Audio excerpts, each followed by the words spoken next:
Jerome Davis. There's old Jerome down there.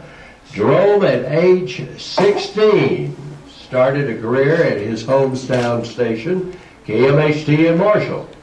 Jerome has done it all. A DJ at times, but mostly directed toward news reporting and anchor in both radio and television, in both small, medium, and large markets, including the vast Dallas-Fort Worth metroplex. Finally, his grasp of the market landed him the PR job at DFW Airport during its early days of construction and its opening. Then his retirement from distinguished PR service with Texas Utilities. Jerome is the sound booth voice of Pioneer Radio. We would like for you to tell us, Jerome, what differences you found between small markets like Marshall and a major market like Dallas-Fort Worth. Thanks. First of all, Tony, thank you for the introduction. I'm going to take you along for that. Also, I want you to write my obit when it gets time. When I was coming up through radio, Doug and I were just visiting a few minutes ago. You probably couldn't get into radio like we did. We just almost walked off the street, and Tony said, "Hey, you got a neat voice. Why don't you come to work for me?" That kind of thing. Probably couldn't do that today. But in the early days, there was kind of a path you took. You started at a small town radio station like Marshall, 250 watts, might get outside the city limits at night if it's a good night. But you worked there, and there was a difference in a town like Marshall. When you worked there, you mainly had to be concerned about who to know in the community itself.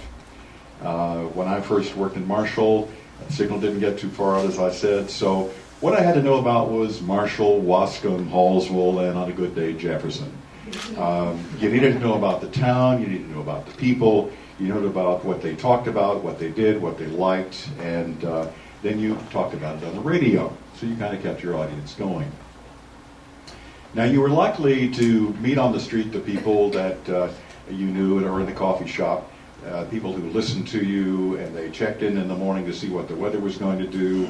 They listened to some local news, Sam Stringfellow's dishing up for them in the mornings, and they didn't mind calling your hand when you mispronounced their name or something else too. But it was kind of a very friendly sort of thing, a one-on-one friendly relationship. The local station was where the people went for help. I remember a siege of wildfires over in Harrison County, and the calls that we got from people looking for help to get out there to help them get those fires out. And there were other times calls for help from families who had met with tragedy. It was where the older folks who couldn't get out at night could hear their preacher on Sunday evening too. And that happened quite a lot. Now, then you move on to a somewhat larger market like Tyler. Now the 1,000 watts sends you to a wider market. So you have to know Tyler, certainly, but you have to know what's going on at City Hall and the courthouse and the courtroom where at that time Billy Saul Estes was on trial. But you also need to have a knowledge of surrounding towns like Henderson, White House, Noonday, Bullard, Chandler, and others. You had to do a good bit of reading of little community newspapers in the area to kind of know what was going on, when the farmers market would open, what people were doing for the Christmas season and the 4th of July, finding names that you might want to just kind of throw into your programming every day.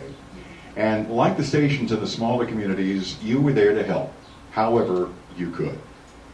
Now, the next move would be to the large market. At one time, Dallas and Fort Worth were separate markets. As a matter of fact, when I went up there, they were separate markets. News guys in Fort Worth traded phone feeds with stations in Dallas, and that changed over time, and today it's one big, humongous enchilada. Now, here the demand on your attention grows exponentially. Now you have to be aware of so much more. You know about Tom Landry and the Cowboys. You're well aware of Tom Vandergrift's machine successfully snaring the Washington Senators to come down to be the Texas Rangers. You watch as Dallas and Fort Worth are told that they've got to build a regional airport, one airport to serve both cities, and the facility takes shape across county lines.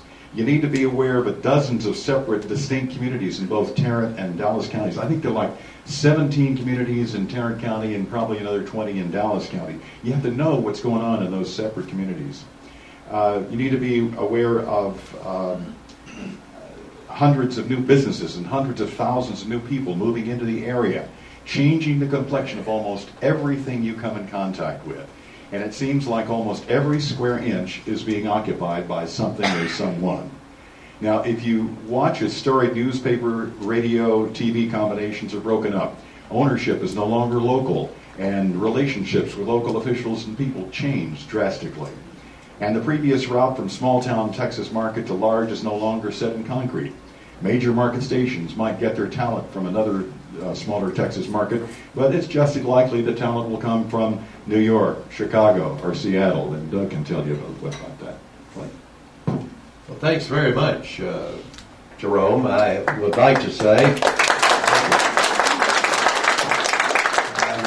say that Jerome is a published author, and his books are available for you to thumb through today and possibly purchase one if you'd like.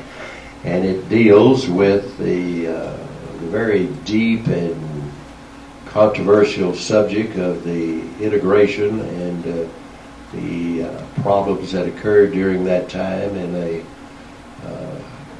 interesting market with two major black colleges and many things that occurred there. And it's very tastefully done and very interesting, and you should have that in your library.